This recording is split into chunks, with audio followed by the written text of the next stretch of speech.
VidGamesFTW. Featuring Josh Gaming. Hey guys, how's it going? Marcelo here. Welcome to Spyro under the Dragonfly. Okay, off the bat, we're like mid-gameplay right here. Before I actually get into why that is, we got Josh Gaming back. Hey, what's going on, everybody? It's Josh Gaming here. Oh my god, you're right. That delay is crazy. But, Jesus. Oh, unless you were looking like, were you like distracted by something? Can you still see the gameplay footage, by the way? No, I spoke like immediately. Yes, I can. Oh, okay. Oh god, this is awful. Okay, so as awful as this game.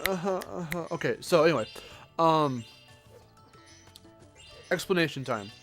This is a post commentary because when we recorded this the first time around, we had to clip all these videos because the capture died at one point, and then we thought we had no audio when we actually did, and I had to check.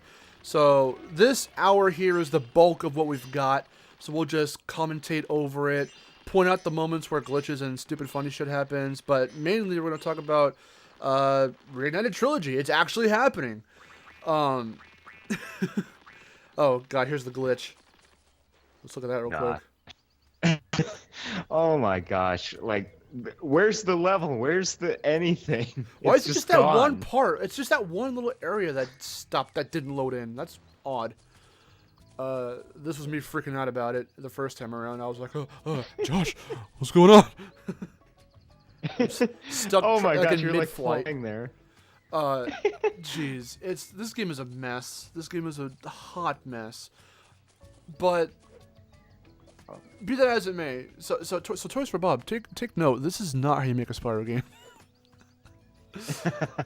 No kidding. Like, this is definitely why we don't want the Reignited trilogy to be rushed. Exactly. I mean, in hindsight, I did do the glitch where you go through the gate with the fire breath, so that's kind of why I'm gonna do it right here. Watch, you'll see. Here it comes. Yeah, there it is. So after that, everything loaded in the way it was supposed to. But anyway, so yeah, we lost footage, we lost audio, we lost a good chunk of our original audio because we were recording it separately, much like we are now, so hopefully we don't lose this. But from the gameplay audio, it's all separate. I thought we had everything, and then it got cut off way too early and shit like that, so it was just not good. So this is a post commentary, but we were doing this to hype ourselves up for when the inevitable announcement of the remaster was going to happen. But at the point, now it's already happened. We have Reignited Trilogy, so that would be the new focus of this video, and we're just gonna have to doctor all this shit together and make sure that it all comes out good and not stupid. Oh my gosh. This is the messiest episode we've ever had to record. Just like this game, it's about as well polished.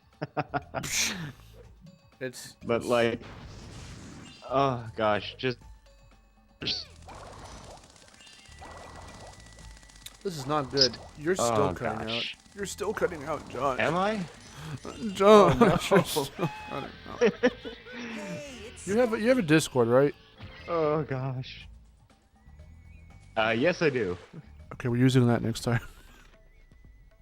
That sounds like a good plan. We're using Skype right now. Oh, by the way, when I was trying to do Skype today, and I was trying to figure out why shit was taking too long to load, I was trying to message him saying I was almost ready. I was setting up my microphone and shit. It wasn't going through. None of my messages were going through, so I was like, why is that happening? The update, the latest update requires that you have to put one of your things, whether it's online or away, but like one of them has to be on. Now, okay, that might just be being stupid. Maybe I didn't just have it on particularly this time and it wasn't working for me because of whatever. However, I don't recall having to mess with the settings, with those settings. In our previous episodes, we were doing Mario and Spyro 2 and all that stuff. Like, I didn't mess with that stuff. So, I don't know why it was being weird this time, but I don't fucking know. Technology is fun. Yeah. Oh my.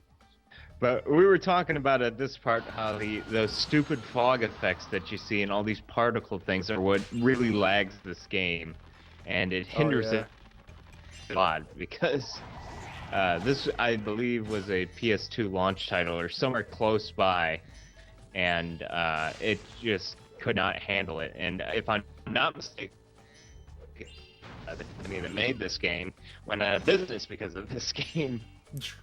I would imagine, like, I don't know. It seems like they took the bare minimum of notes on what made a Spyro game, and then they were like, okay, let's fill it with tutorials, like right here. Let's try and make it look super flashy, but they didn't either test it right, or again, they just kind of threw all the effects in there without really thinking of how it's going to fucking chug the game. And we've got gems that don't spawn correctly. They'll spawn right side up the way they're supposed to, but not in their animation until they hit the ground. Then they do their animation. Or they'll spawn upside down. Or they'll spawn going, and they'll start seizuring everywhere. And you'll see that. You'll see that later. Trust me. It gets bad. Enemy AI doesn't work. It's the fact that somebody had to actually look at this game and say, yes, this is good. We can sell this. Exactly. I don't know, man. Because the frame rate drops at like 3 frames a second at times, and it gets so bad. And one of the things we discussed in the original run of this was, I hate repeating all of this stuff that we talked about, but this is like the 3rd time we've tried doing this, and that I'm explaining it. But I was talking about how these fans ran this game through the Dolphin emulator and got it to run at a consistent 60 frames per second. And it's just that while that makes it look better from, you know, a presentation standpoint, because it actually functions and flows the way it's supposed to, without dipping frames, that doesn't save the game from still looking clunky. You can just look at the footage. You don't have to play the game, and you can see how floaty things look and how, you know, bouncy in the wrong type of ways everything seems to go, and it still looks slow and clunky, and it just wasn't, from a technical standpoint, it just wasn't polished. It's messy. Yeah, Spyro's movements and just a bunch of different physics and this and that and just all of it together are just a mess. And it's a shame because this had they would have actually taken their time and not rushed this out the door for Christmas sales. Yeah, it had potential. It definitely did. Oh, but hey, here's a good thing about this game. The fucking dojo dragons are named after martial artists. Anyway, here's Moneybags, by the way, coming up right here. There he is. Yeah, and he actually knows magic for some reason, because Thanks. why not? Why wouldn't he know magic? He tipped off the sorceress. I don't fucking know. The only time we see him, so he was a waste of space. That's another thing. So much got cut due to fucking time constraints. I wonder where that was. That, like, so much. Nasty Nork was going to be in here, and he's only made, you know, there's only one single reference made to him in the end, you know, result.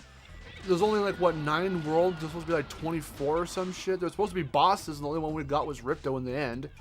And, yeah. there was going to be so much, and they cut it all. So this, and like, Bianca's only in here, like, twice. Moneybags only here once.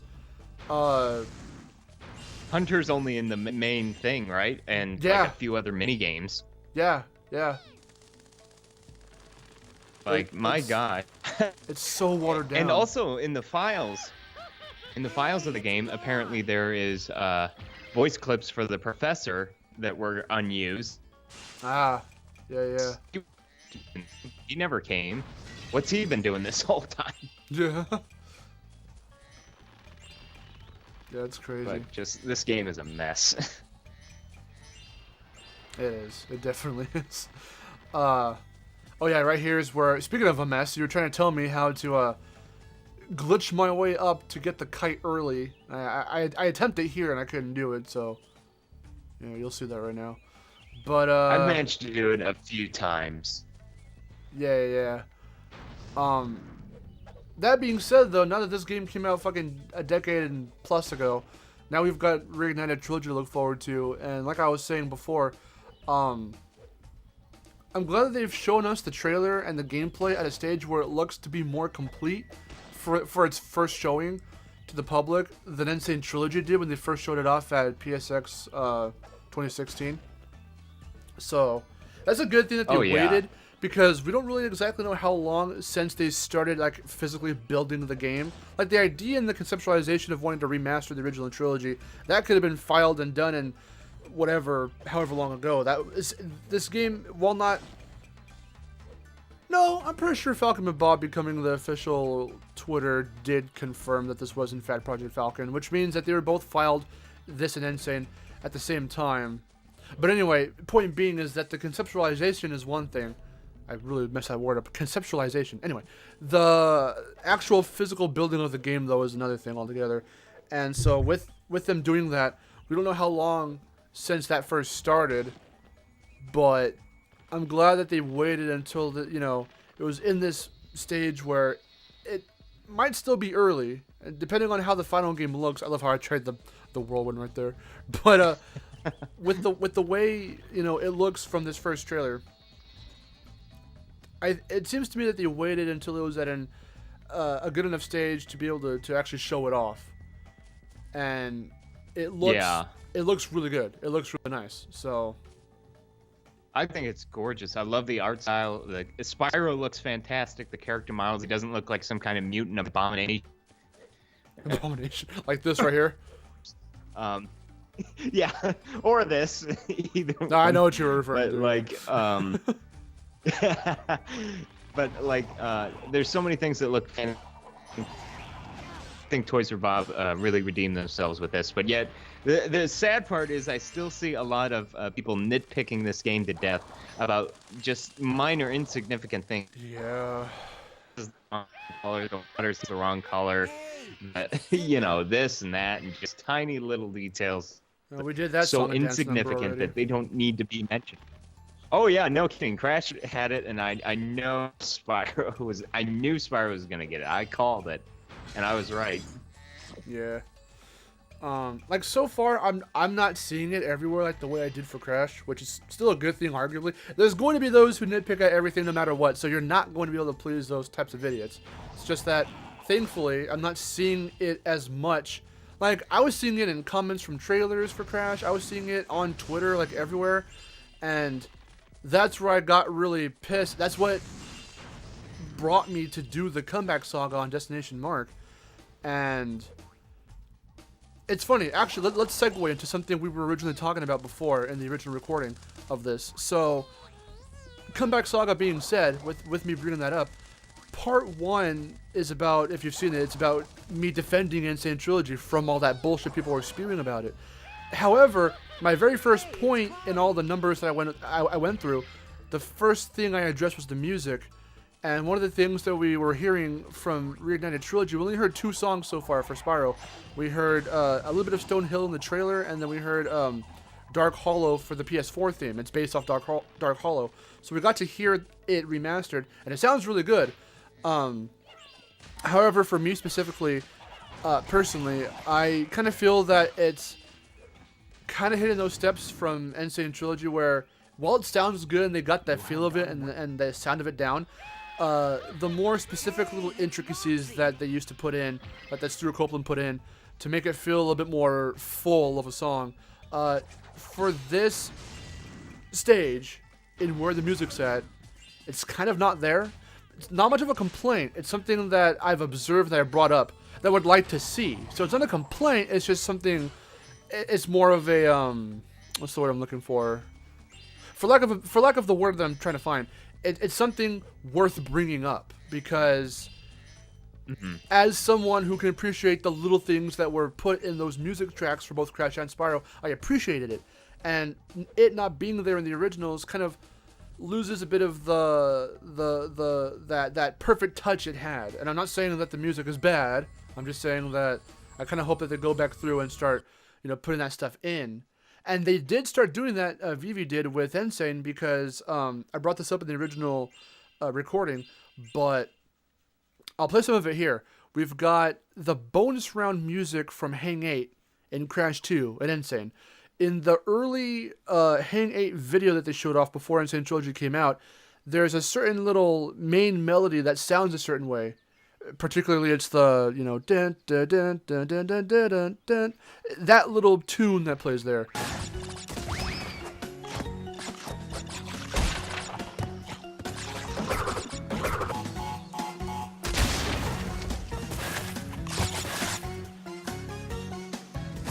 The instrumentation is a bit different from the early Hang 8 footage and then the final game. It's a little different.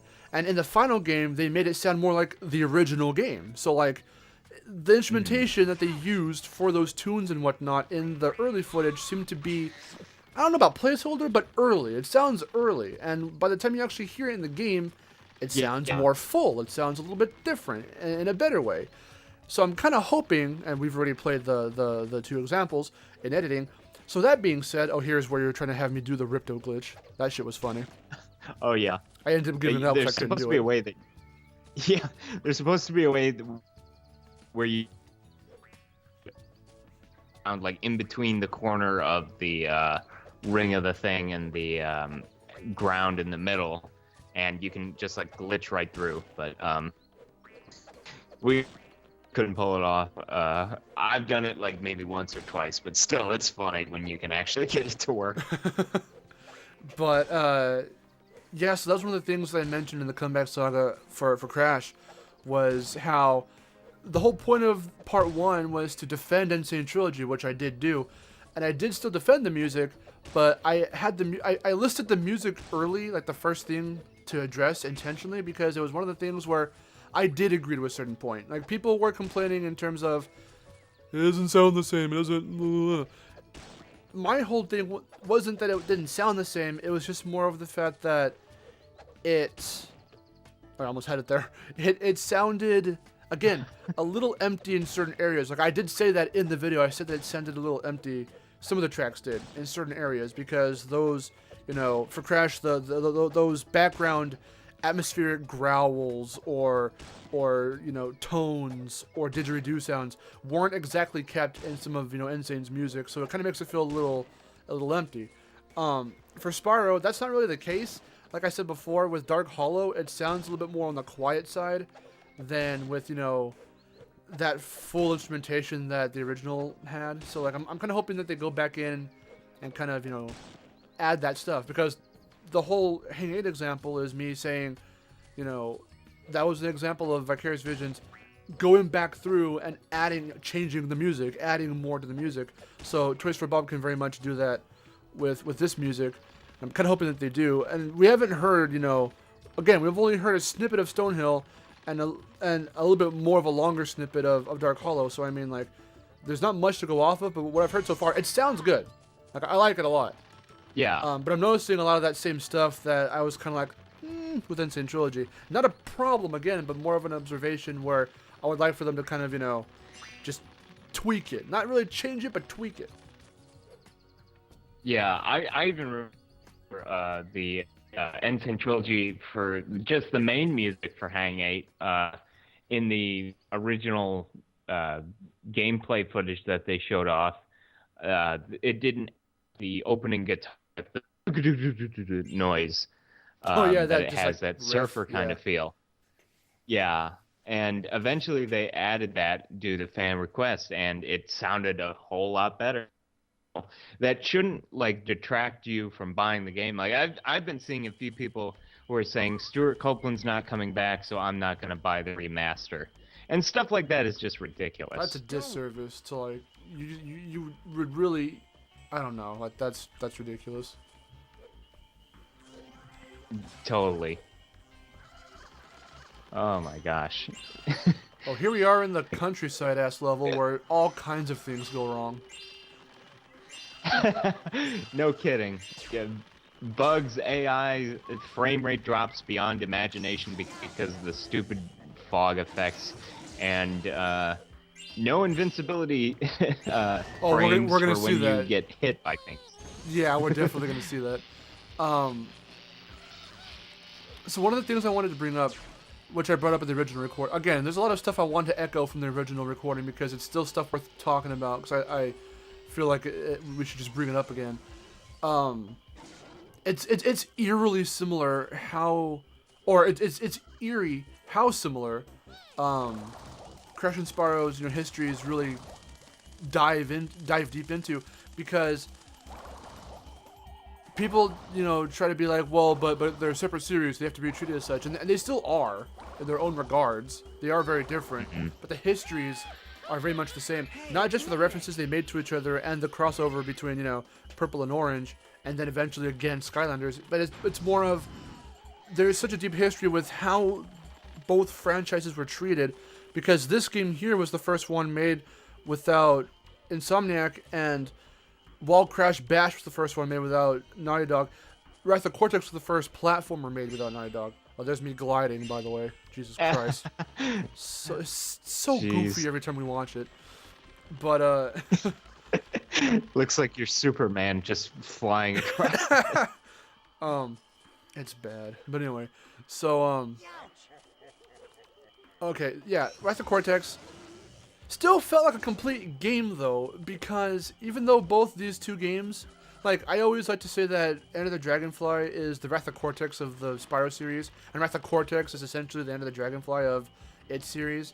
I know that one came out before the other and whatever, but I'm just using them both because they both came in this similar era where it was very experimental in terms of how the games played out, but structurally they played safe to the third installment. Like, these are both the 4s of the franchise. Wrath of Cortex is Crash 4 and this is Spyro 4.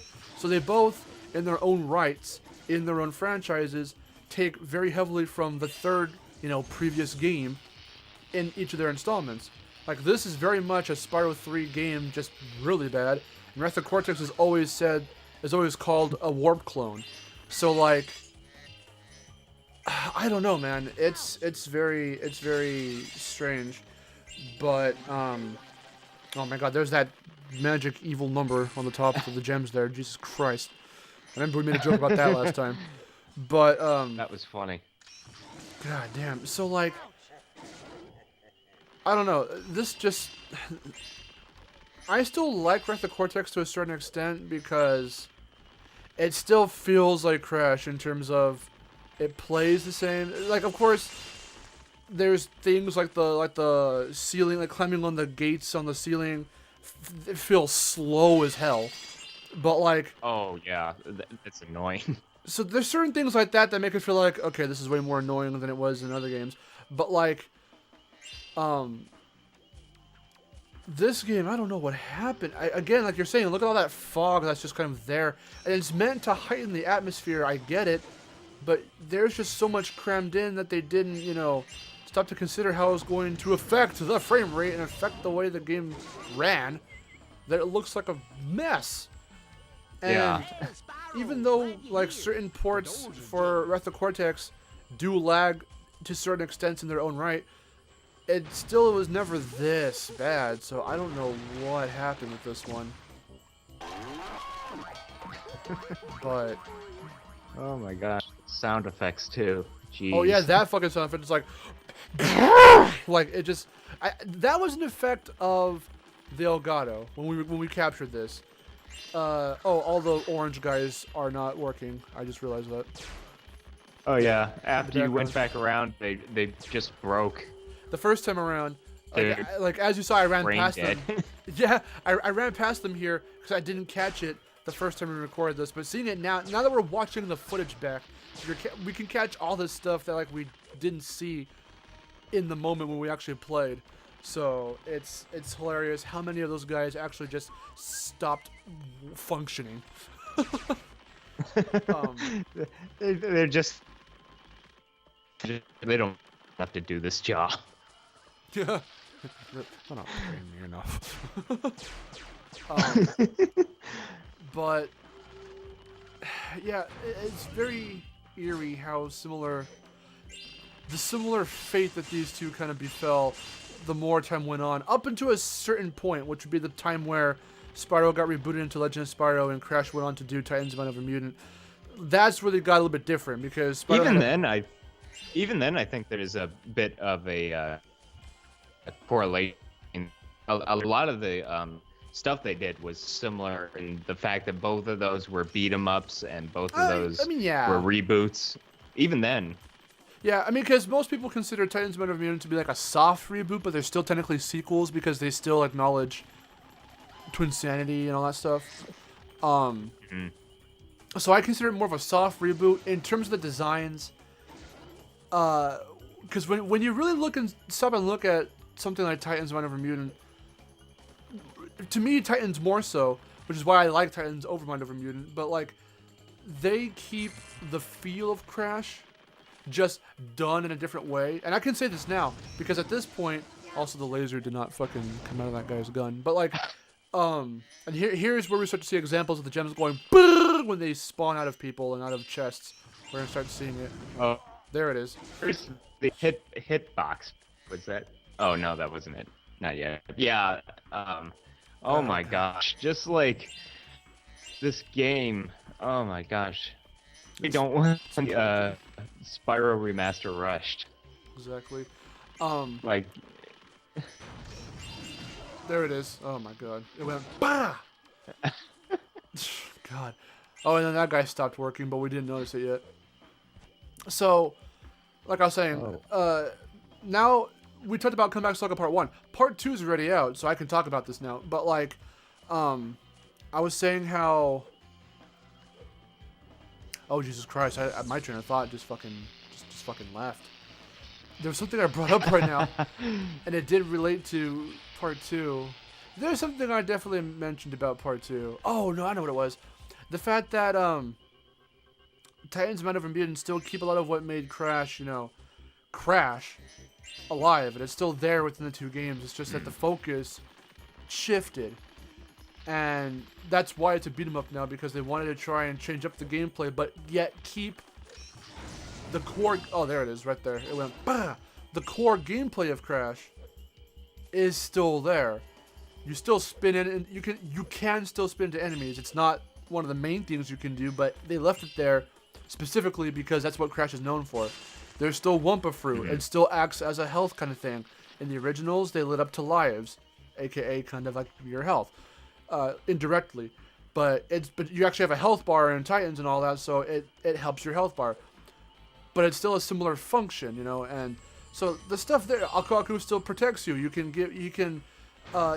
use him as a shield in Titans. It's different, but the functionality is still generally the same. People don't think about this when they fucking shit all over those two games, and it's like, it's not the same. It's not like Crash. This is not my Crash. It's a poor excuse for Crash. No, it's not. You're just not looking at it deep enough. And yeah, I agree. Oh god, that fucking gem, it went. Oh my goodness. That one did too. Oh god, this game is messed up. But because the more I've been looking at something like, oh, there's the iframe thing. Yeah. I'm dead. They don't give you enough seconds to react, so you can get out of that. It's bullshit. But anyway, so even I've been looking more at Skylanders, and I'm like, there's some stuff they tried doing that could be evocative of Spyro, but it's still not up there. There goes that guy, sliding around on the floor. But it's funny how portrayals. It's all about how it's portrayed. So like with Skylanders, him not being the main focus, or there's that guy. Like, look at all these glitches we ran into one after another. It's atrocious. His AI is just not working. He doesn't hurt you. He doesn't do anything. He's just there. He's spinning around looking at you. The most he can do because he's broken. Oh my gosh. I don't know. Like looking back at it now, though. Oh, what were you gonna say? Oh, I was just gonna say, like, this is why we don't need the Spyro Remaster Rush. But from what I've seen, it looks really good. I think Toys for Bob definitely redeemed. Yeah. See, that's a funny segue because they made it super clear that, like I was saying, because this ties into the interview, which comes back to Reignited Trilogy. The interview with the two guys, I'm forgetting their names. I'll put them up on the screen. One of them was the lead, I think, animator or something. Or no, the lead art director. There's the art director and the actual main head of Toys for Bob.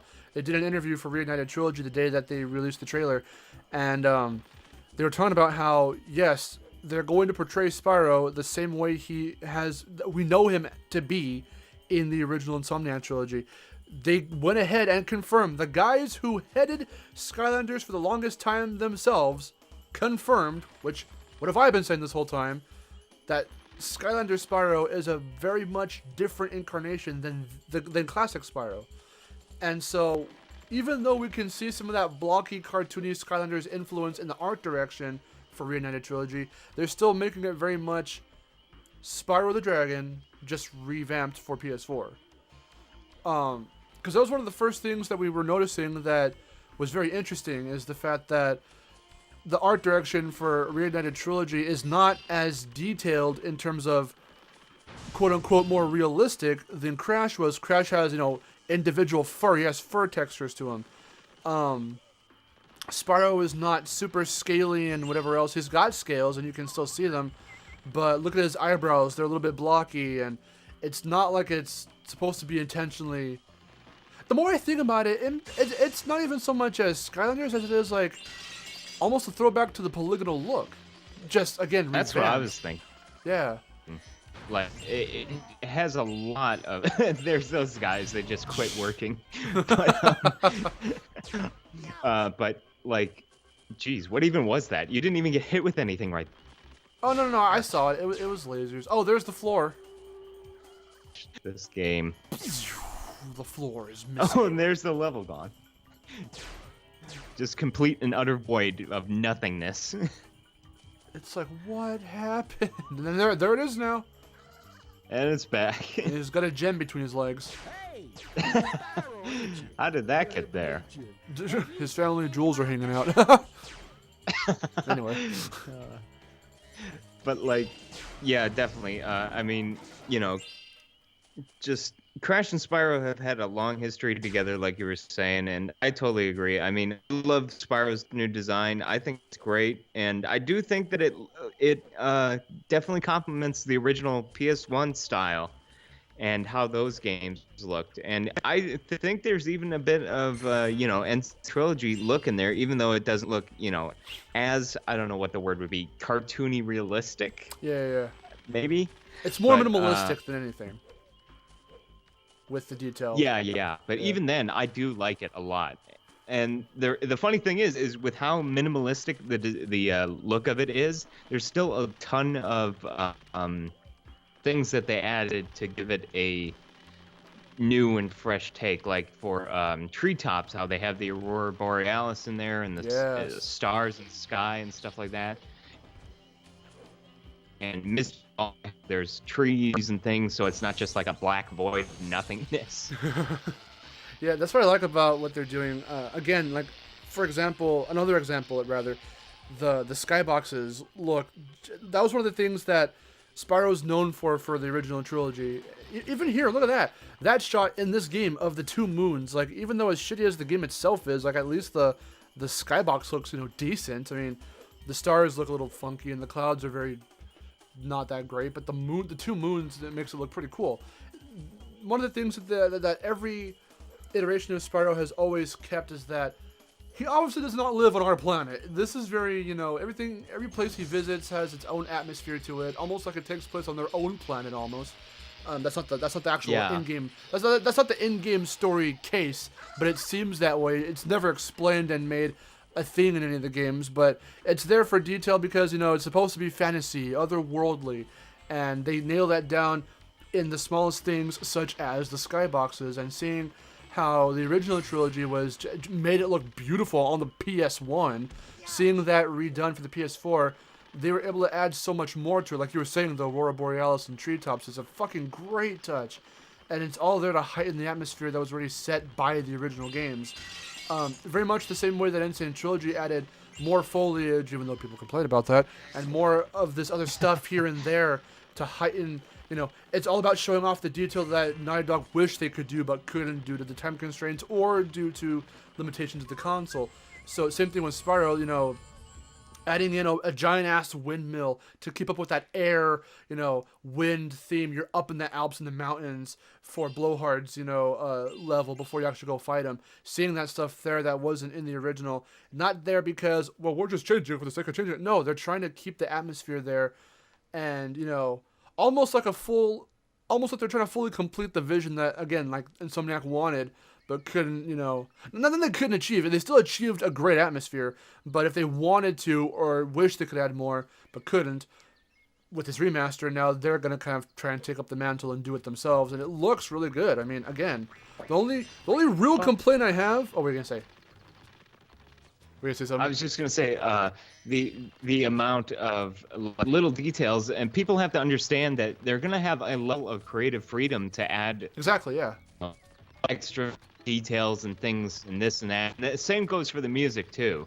Yeah. You know, they're going to add little bits and pieces to make it their own version. It's not going to be an exact 100% copycat like, you know, the original is. And you had made this, we have made this comparison before, specifically you, about how, like, if you a circle and then you ask somebody else to draw that same circle, it's not going to be exactly the same, no matter how hard you try. Yeah. The circle analogy is definitely something that comes back into play. We were talking about that while talking about Insane Trilogy back in our Spyro 2 video. And now that we've got, you know, Spyro getting his own remaster, it still comes into play. If you think that they're going to make a one-to-one recreation of all the music and make it sound exactly the way Stuart Copeland did it, and if you really think that, you know, they're going to stick 100% to the way things looked, what am I doing here? I'm just jumping around like an idiot. And if you think everything's going to look exactly like they did it in the original trilogy with the levels, don't expect that. It's going to look different. Not just for how detailed it's going to look, but how they're going to... Being able to recreate everything means adding stuff that wasn't there, or moving stuff to make things more convenient or something, you know? And, I don't know, like, again, that circle analogy, to reiterate the circle analogy, it's basically, if I drew a circle, it's mine, being an analogy for Insomniac making the Spyro trilogy. The Spyro trilogy is theirs. All things considered, they don't have to own the rights anymore, but when you see Spyro 1, Spyro 2, Spyro 3, you know that it's Insomniac.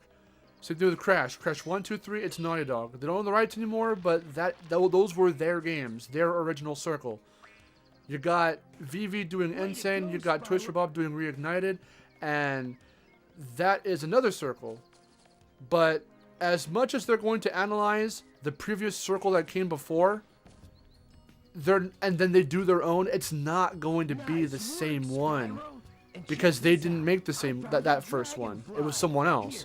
So they can try as close as they can to make it look the same, and it will in all the right areas and in all the right ways and all that stuff. It kind of has to, because it's a remaster of the games. Oh, there goes Hunter just flying up into the nothing.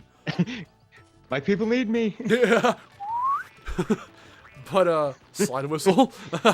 But it's not going to be... No one should expect it to be the exact same. There's going to be changes. That's the nature of it being a remaster. It's not going to be the same. And I did say that. I didn't do the circle thing, but that part where I said that is actually in part 1, again, of the Comeback Saga. So, I mean, it's all the same kind of beats that I have to hit when talking about remasters, especially when it comes to something like Crash and Spyro, because someone like us, people like us who, like, have analyzed how... We know how the games play. We know how everything works because we've played them since we were children. And seeing them redone now, we know the beats that they have to hit. And not in a demanding way, but in a way of preserve the magic that the originals had. Like I was saying, with the music and the parts that were missing or the parts that were changed. I don't mind it, but try and make sure that you preserve something of what made it, of what made us surprised by it back then, so that way kids today can still get surprised by it. They still might, even with the changes that we know are different. Kids will still be excited about it and whatever. It's just that I kind of want to see it. See, it sounds selfish saying it that way, but like, I would really hope they kept it the way we had it, so they can get so the kids of now can get the exact same feeling we had. It sounds a bit selfish when I say it that way, but I mean, it all comes from someone who knows it from the way it was before. Inevitably, people are going to have, it's in our nature to be like, we know this in this fashion, so now why is it back and someone made a different version of it, but now it's different. I can tell it's different. Like, it's just in our nature to kind of pick that stuff out. Now, when we actually go online to complain about it, that's a whole other fucking thing. And I've done my share of complaining about stuff. Trust me. We all have. But it's all about not just complaining about it for the sake of complaining about it. It's complaining about it for the sake of understanding why we have the issues we have, or why we're bringing up what we bring up. It's not just to do it to gain views on YouTube, or to fucking just vent and say fuck you to everyone who doesn't agree. Like, no. Because that kind of shit is out of our control. But our conscious decision to actually go online and be like, okay, I played Crash Bandicoot as a kid. I played Crash Bandicoot on PS4. It came out last year. I noticed some things about it. Let's go over that. Like, it comes from an understanding of how it, like, for me anyway, like, I'm going to speak for myself, not for anyone else, but, like, it comes from this sense of understanding where I've played the game as forever at this point, and I grew up with it, and again, like, Crash specifically was the first game I ever played, and to see it, you know, come back, to see that exact game come back and be built up again. Because if it was a port, there would be, like, fucking no issues. Like, no one would be complaining if it was a port. Like it was for the PS3. Like, technically, Crash already got ported. Crash and Spyro got ported. They got ported to PS3. You can buy them on the PS3 store. The exact Insomniac and Naughty Dog games are on the PS3 right now. You can buy them. Technically, there's your modern Crash, modern Spyro on a modern sort of console for PlayStation. PS3. Not exactly modern, but it's still, you know, used, and people still play PS3 today. So, like, you know, there's your port. But that's why they specifically remastered them, because of their 20th anniversaries. It's a big milestone.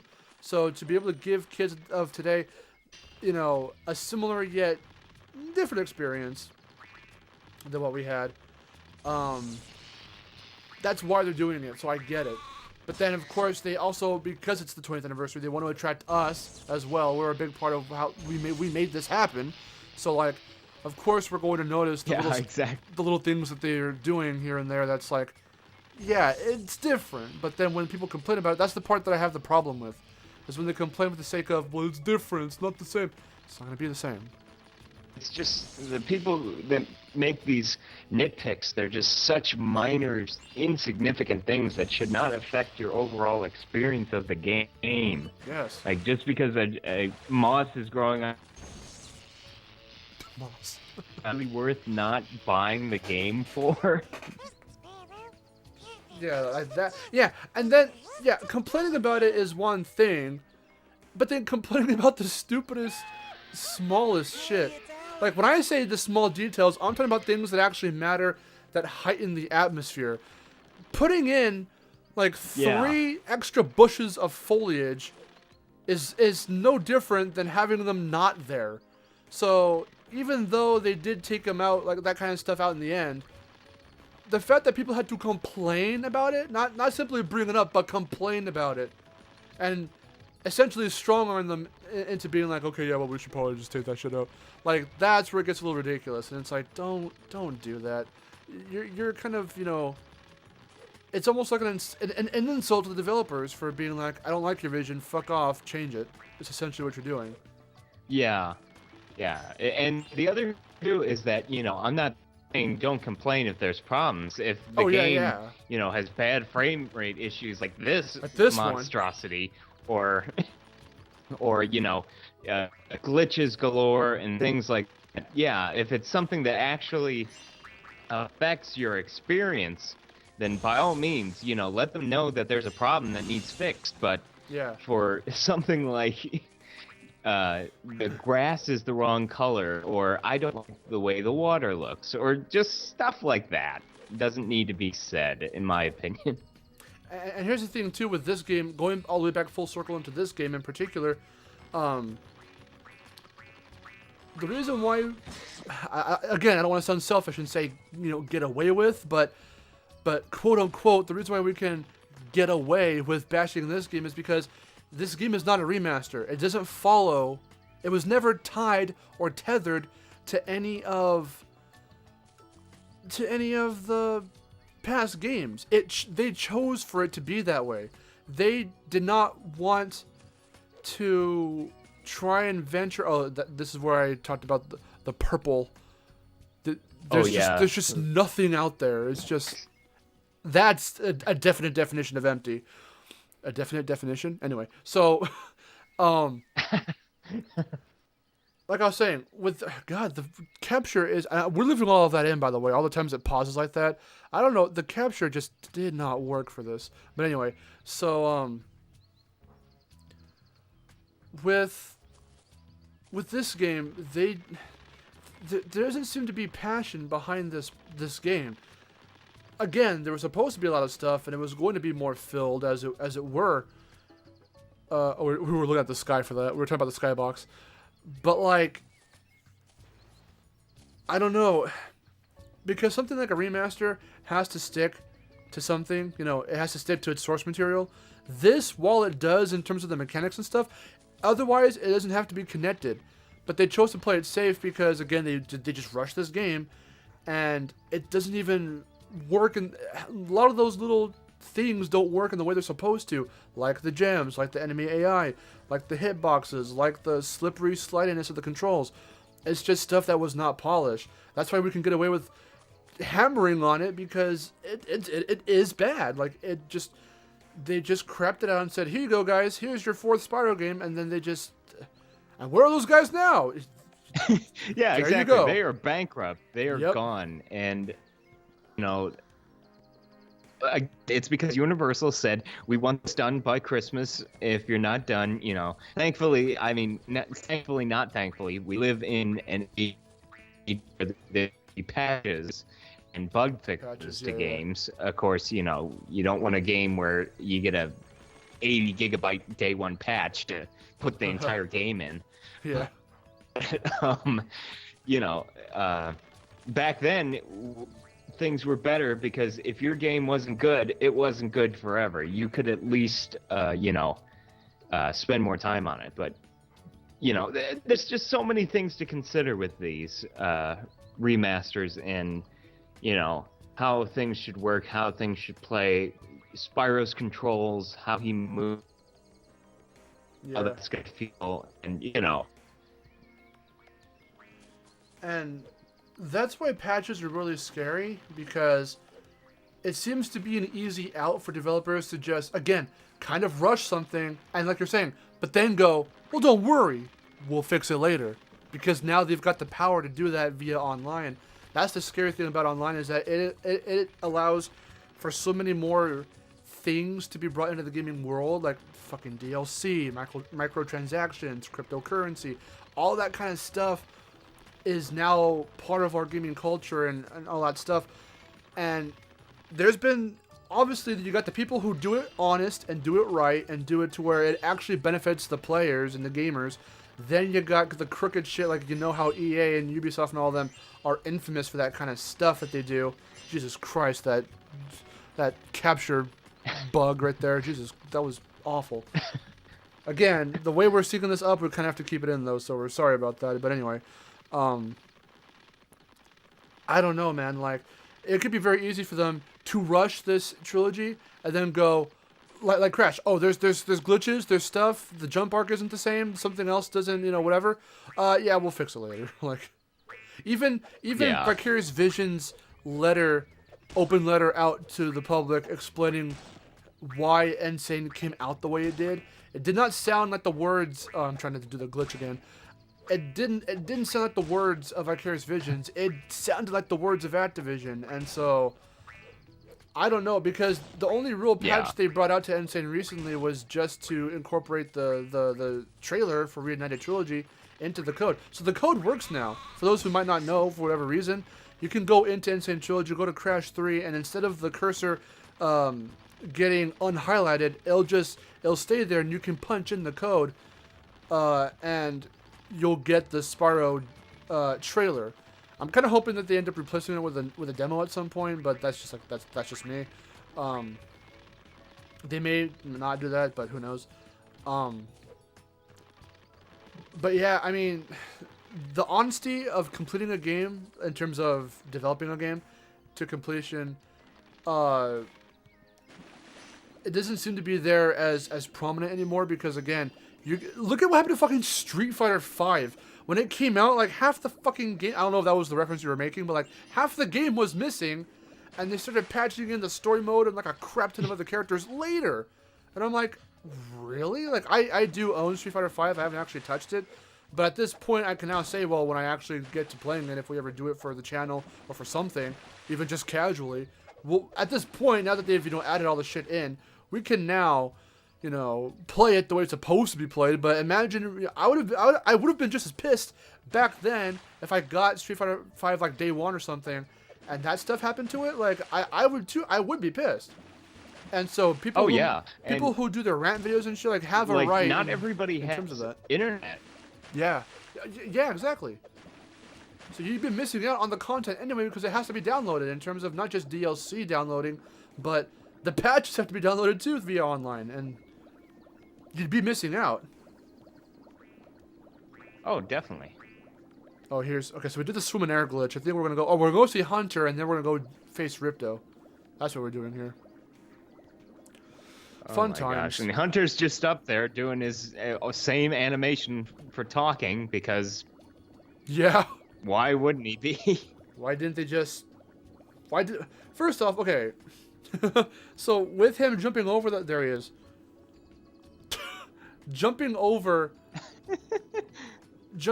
the side of the castle and going around. Why didn't they just despawn him? Like, just turn him invisible or something. No, he's just there talking to no one, like a crazy person. It's so strange. He's just practicing what to say to Spyro next game. He's like, you gotta make sure you know how to glide. Press the X button. He's just like, yeah, that's good. That's good. I'll say that. Oh, hey, here's the final boss. Wow, that was quick. I can't believe we beat the game that fast.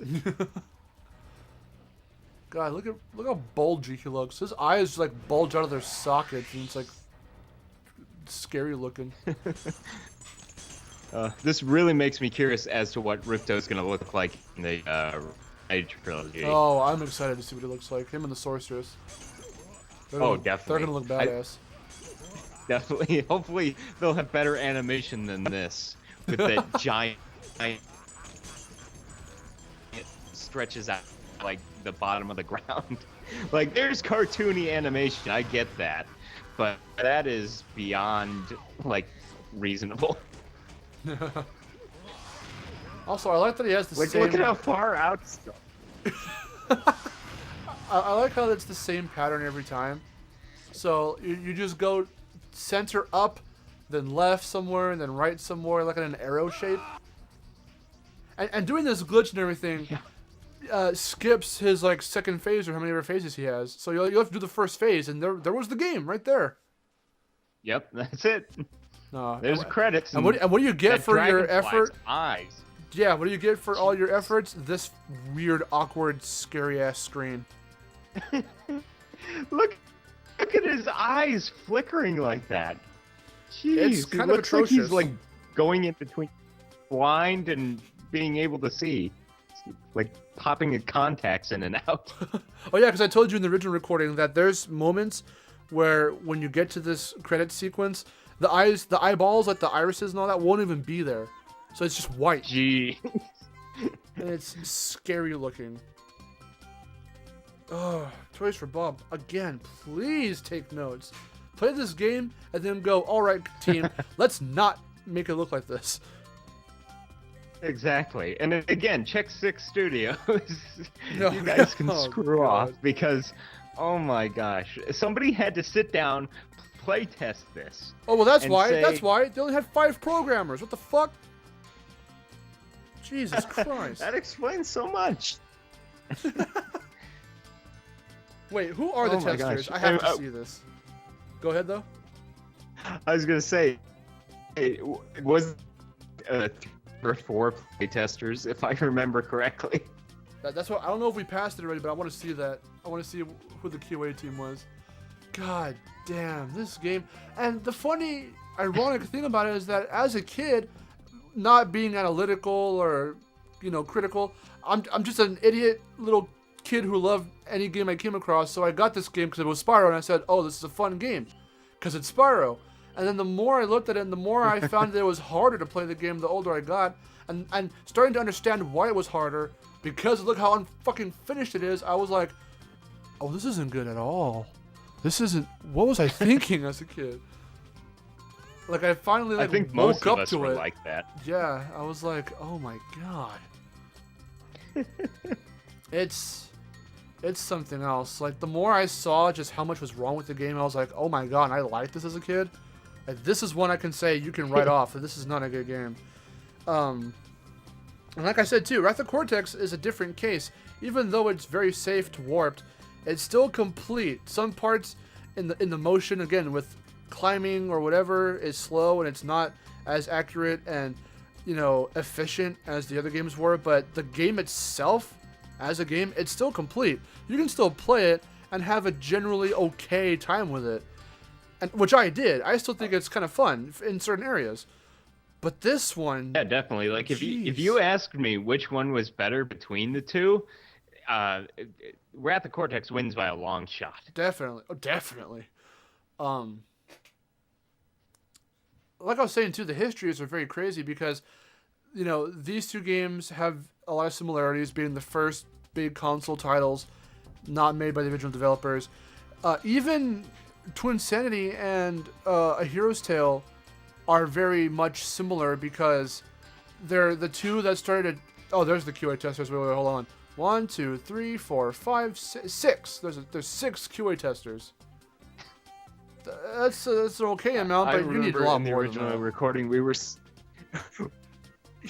Yeah, I remember in the original recording, we were talking about how they're probably like little 5-year-olds who were play testing this game, and they were like, "Do you like it? Yeah, it's great. Here's a chocolate bar."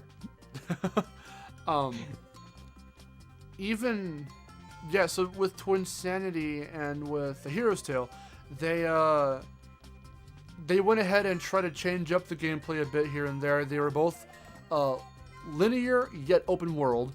In terms of, everything, it was one big world, and they were all, it was all, oh god, the credits just stopped. Well, that was the capture, but the credits do just stop like that, so it's very awkward indeed.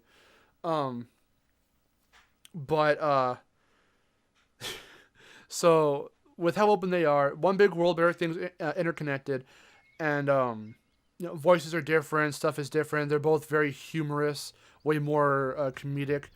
And then you got, Spyro did more handheld stuff than Crash did, but when Crash, was continuing off, there was Tag Team Racing, and then again they had the quote-unquote soft reboot. There's still technically sequels though to it was Titans Men of a Mutant. Spyro went on full reboot, and then from there Spyro went on to Skylanders. So like we know the story, right?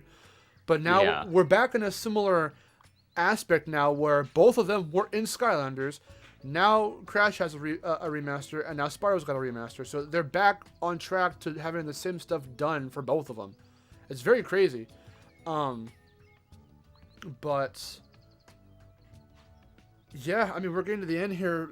Basically Toys for Bob. Just do it right. Don't make Enter the Dragonfly 2.0. Please, this game is atrocious. Definitely. Like, oh my gosh. I'm sure they're gonna do a great job, though. From what we've seen so far, I'm just feeling so encouraged that they're gonna do an amazing job. I trust them pretty completely right now with what they've shown off so far. Yeah. I'm glad how confident the two guys are who were doing the interviews for Reignited Trilogy. They're not just doing it half-assed, being like, yeah, well, it's for the fans, we understand that, but we're just gonna kind of, I don't know. There was this sense of passion that I felt for it, and I'm like, okay, cool, thank you. And then with them saying about the whole comparing it to Skylanders and how it's going to be way different, like, yes, as it has to be. Like, I get having a little bit of the influence somehow, some way. They also reused certain aspects of Skylanders for Insane before it became Insane, so it just makes sense. And these guys directly are the ones who started Skylanders anyway, so it makes sense in that regard. But Reignited Trilogy, final statement is going to be classic Spyro as we know him, redone for PS4, and it's going to look awesome. So far, it looks awesome, and I can't wait to see more. This game can burn in hell. Closing thoughts. Oh my gosh. I guess I'll say my final thoughts if you want. Yeah. I think this is a great stepping point in gaming history, really, for a spot for Spyro and Crash to come back and get some more new games. Yeah. Hopefully, after the fact that both of them got remastered, this is the perfect stepping stone that they need to get back in the limelight. And I'm looking forward to both Vicarious Visions and Toys for Bob. That's next. Yep. Yeah, that's where it all comes down to. Crash already had his remaster, Spyro's getting his, and then hopefully we get some new stuff afterwards, and we'll see what that leads us to. Any last minute stuff? Just if Toys for Bob, if you guys happen to be watching this so far, I'm loving what I've seen, and honestly, I can't wait till September 21st. That's going to be such an amazing time. I'm taking off of work, and I'm just going to be playing that all day. It's going to be awesome. Yeah, tune in next time. We'll be doing more stuff. Josh and I, we're going to try and see what else we can tackle next, and yeah, it's going to be cool. Yeet. Thank you so much for having me. Yep. Oh, yeah, thanks for being on again. Yeet. Yeet. Yes. It's going to be very good. That was pretty good. I think we did good.